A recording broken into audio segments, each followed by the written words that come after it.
Harold Abrahams was a man whose life was shaped by the events of a single afternoon. The same may be said of the man who succeeded him in 1928 as the Olympic 100 meters champion and the fastest man on earth. But sadly, his life was to take a different, darker shape. Fame was thrust upon Percy Williams, and he spent the rest of his days rejecting the gift. The gold medal he won on an afternoon in Amsterdam proved a frail shield against the loneliness of his later years. The glory of Olympic victory gave way to bitterness and despair. Percy Williams was to die alone and in tragic circumstances. Percy was always a slender, delicate child. Rheumatic fever had damaged his heart so badly that doctors told his mother he should never be allowed to take violent exercise. But at 15, the picture started to change. His high school principal sensed a hidden talent and persuaded him to sprint against the champion of Vancouver. Percy ran him to a dead heat. More importantly, he was spotted by the coach who would transform him into a world beater.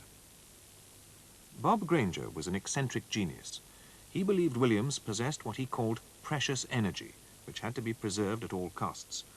Most curious of all, he had great faith in the insulating properties of cocoa butter. On cold days, he would rub down his protege with butter, then send him to training in 4 tracksuits, 3 sweaters, and a blanket to protect those precious limbs. The cosseting paid off. In 1928, Percy travelled to the Olympic trials. Granger was with him, having washed dishes in the railway diner to pay his way. Williams won both the sprints to secure his place in the team for the Olympics of Amsterdam. The seedy home for the Canadian squad was perched on the fringe of Amsterdam's red light district, but Granger took obsessive care of his man. Williams repaid that care and moved safely through to the final. Granger never left Percy's side during the last-minute workouts, bullying, encouraging, and finally rubbing him down with yet more cocoa butter. Once again, the Olympics had assembled the world's strongest field. There was the American favorite, Frank Wyckoff, New York policeman Bob McAllister, Britain's Jack London, South Africa's Wilfred Legg, Georg Lammers from Germany, and the cocoa-coated Percy Williams. Williams was quickly away, smoothly into his stride to establish a lead which was never seriously challenged. The coaching may have been eccentric, but the result was undeniable. Yet Olympic victory brought out the dark and brooding side of Percy Williams' nature. After the immediate celebrations, he returned to his dingy hotel room, lay on his bed, and wrote in his diary, "So I'm supposed to be the world's 100-meter champion. Crushed apples. No more fun in running now." But with Granger's untiring help, he roused himself for an assault on the 200 meters title. Again, he confounded all expectations, winning in 21.8 seconds for the first Olympic sprint double since Ralph Craig in 1912. Canada gave Percy an extraordinary welcome home. 15,000 people lined the streets of Vancouver, and their hero was presented with a sports car, $500 in gold, and a $15,000 trust fund.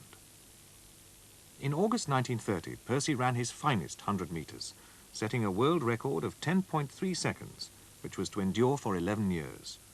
Later that month, he proclaimed the Oath of Allegiance on behalf of competitors in the first British Empire Games in Hamilton. He was 22 years old, and he could not have known that the shadows were lengthening on his brilliant career. The day of the 100 yards final was cold and wet. Granger gave Percy his usual cocoa butter massage and draped him with blankets. But the race was delayed. Williams stood and shivered as his muscles grew tense and vulnerable. For 60 yards, he was to run like a champion. Then, high up on the thigh, a muscle tore. The damage was severe. Never again would he run with such pace and freedom. Even a half-fit Williams managed to qualify for the Canadian team for the Los Angeles Olympics of 1932. But by now, he was openly at war with Canadian officialdom. They offered him a one-way ticket to the Games and $10 expenses. He was insulted and made his own way. There were more clashes in Los Angeles, where he was eliminated in the semi-finals of the 100 meters. When he walked away from those Olympics, Percy Williams walked away from the sport itself. Never again did he attend a track and field meeting. For the rest of his life, he chose obscurity. He kept his own company, sold insurance, and ignored the sport which had brought him such unwelcome stardom. "I never did like running," he said. Anything I accomplished, I did because of the determination of Bob Granger. His days grew lonelier and more painful. The heart problems of childhood returned, accompanied by chronic arthritis. He drank heavily and swallowed pills to ease the pain. Eventually, on a cold November afternoon in 1982, he lay in his bath, picked up a revolver, and ended his sad and bitter life.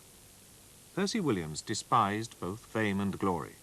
Alone among our 20 champions, he lived to curse the chance of nature which once had made him the fastest man on earth.